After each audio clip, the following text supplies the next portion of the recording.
Hello, I'm Linda Tsang. I'm speaking to you from home, but I'm welcoming you on behalf of the Chinatown Storytelling Center at 168 East Pender Street.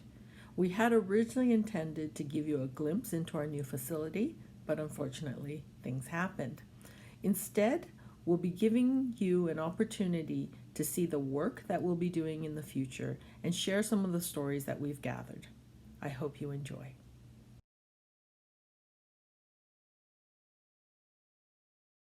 After Pender Street, then my father then we moved up to Commercial Drive and Hastings, where there was, my kids said, why do you guys move out there? Because they call it Chinese New Chinatown. There was a family of 6 family on a duplex, and then some other family.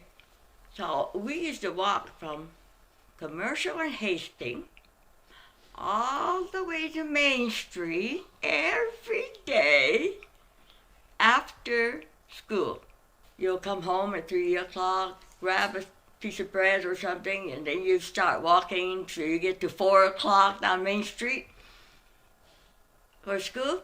And then you wait till 6:30, and then you walk home in the dark. But we weren't afraid because there was nothing around except the frog that was croaking in the swamp. But we weren't afraid of people, like what people are afraid of now, because we couldn't afford the streetcar, because even though it was 8 for 25 cents or something, 8 tickets, we only did that when it's raining and when it is foggy. In those days, really fog. But like now, the kids don't even know what fog is.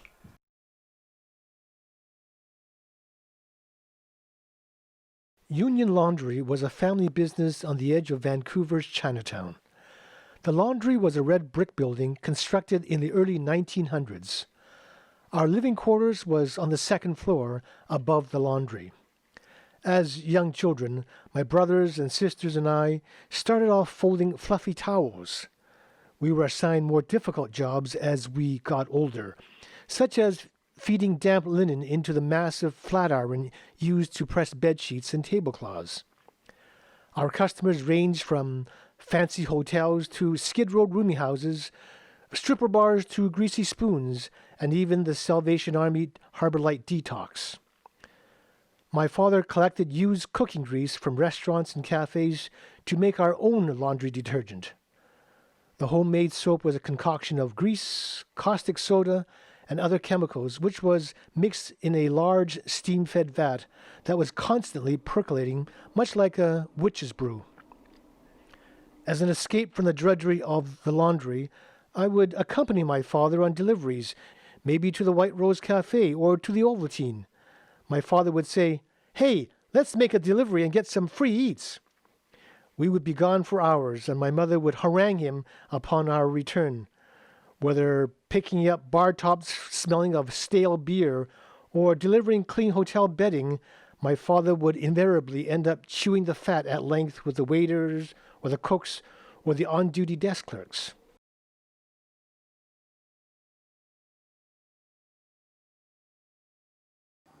My mom was trained as a tailor, and my father ran a clothing store, tailoring shop, which became quite successful. And when my mom went there to work for my dad, they met and they fell in love, and they definitely they married for love, because my mom was matched to someone else who was fairly wealthy, but she said no.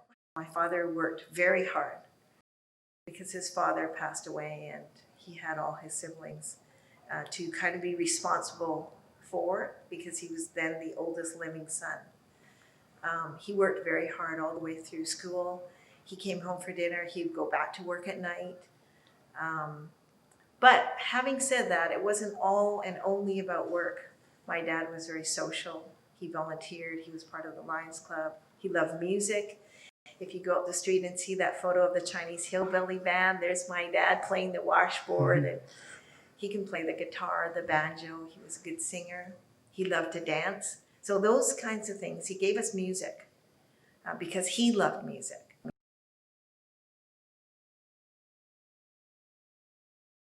And the first one that was with the Hong Kongese style dim sum was Asia Garden down here, underneath near where the bowling alley used to be. It used to be a bowling alley, and so they pushed the cart around. We thought, wow, look at that! So many different dim sum, not just ham sui gok. That's because you got to remember that. Because of the Chinese Exclusion Act, we weren't party to, we didn't get all the latest in Chinese cuisine. We only had whatever grandpa came over with. When the Hong Kongese came, you go, wow, look at this. Oh, nothing like what we had before, right? And the Hong Kongese are so used to it, but to us, it was like eye-opening.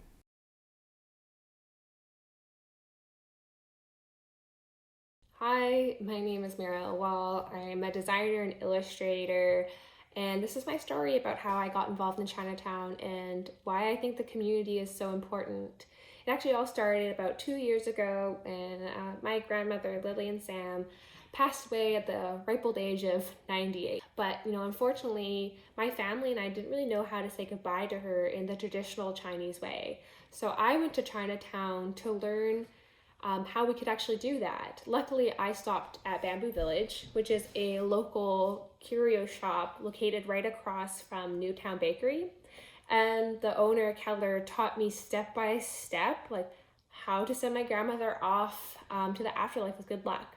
And that's where it really all started for me. After being shown such kindness from the neighborhood, it motivated me to get more involved and learn more about my family's history and connection to it. For example, I didn't even know that my grandmother was actually born in Chinatown and that she had worked in Chinatown institutions like the BC Royal Cafe and the Pender Cafe, and that her best friend was a woman named Dorothy, who was this beautiful Chinese indigenous woman. And that they both really had this flair for fashion. Chinatown is very lucky that we have this cultural hub here, but I think that it's time for us to, step up and start fighting for spaces for, Black Lives Matter and for Indigenous people here in the city. And I think, that is the strength and the future of where Chinatown, or where I would like to see Chinatown go, is where we can come together with all different communities of color and, create a beautiful place for everyone. You'll find these stories and more when we open to the public. We hope to welcome you when that time comes. In the meantime, if you have comments or want to share a story, please follow us on Facebook and Instagram at Chinatown Storytelling Center, or email us info@chinatownfoundation.org. Thank you.